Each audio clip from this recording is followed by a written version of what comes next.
അതുകൊണ്ടാണ് ശിവക്ഷേത്രത്തിൽ പൂർണ്ണ പ്രദക്ഷിണം പാടില്ലാത്തത്. തിരുമേനി ശിവക്ഷേത്രങ്ങളിൽ പൂർണ്ണ പ്രദക്ഷിണം പാടില്ല എന്ന് പറയുന്നുണ്ടല്ലോ, അതിന്റെ ഒരു കാരണം എന്താണ്? ശിവൻ ആണ് ആദിദേവൻ. ദേവഭാവങ്ങളിൽ ഷടാധാരങ്ങളിലെ ഏറ്റവും മുകളിലുള്ള സഹസ്രാര പത്മം ആണ്.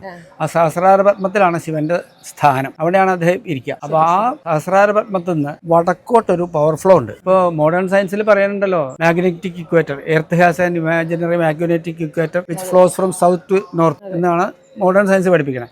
അത് തന്നെയാണ് നമ്മുടെ സഹസ്രാരപത്മത്തിൽ നിന്ന് വടക്കോട്ടൊരു പവർ ഫ്ലോ ഉണ്ട്, അത് ബ്രേക്ക് ചെയ്യാൻ പാടില്ല. അതുകൊണ്ട് ശിവനാണ് ആ സ്ഥാനം, ബാക്കിയുള്ളവരൊക്കെ അതിന്റെ താഴത്തെ പത്മങ്ങളിലാണ്. ആറ് പത്മങ്ങളിലെ ഏറ്റവും മുകളിലത്തെ പത്മത്തിലാണ് ശിവന്റെ സ്ഥാനം, ബാക്കിയുള്ളവരൊക്കെ അതിന്റെ താഴെയാണ്, വിരാട് പുരുഷന്റെ. അപ്പൊ ആ ഫ്ലോ മുറിയരുത് എന്നുള്ളത് കൊണ്ടാണ് ശിവക്ഷേത്രത്തിൽ പൂർണ്ണ പ്രദക്ഷിണം പാടില്ല. അതെ, നമ്മൾ നടയെന്ന് പ്രദക്ഷിണം വെച്ച് നടയിൽ വന്ന് തിരിച്ച് വടക്കേ നടയിൽ കൊണ്ടുവന്ന് കൺക്ലൂഡ് ചെയ്യണം. പ്രദക്ഷിണം എന്നാണ് പറയുക.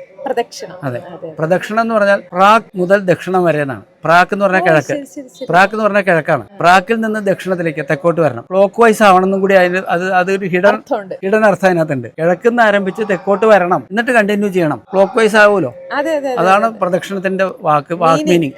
വേർഡ് പ്രദക്ഷിണം എന്ന് പറഞ്ഞാൽ കിഴക്കുന്ന് ആരംഭിച്ച് തെക്കോട്ട് പോയിട്ട് കണ്ടിന്യൂ ചെയ്യണം. അതാണ് പ്രാക് ദക്ഷിണമാണ് പ്രദക്ഷിണം.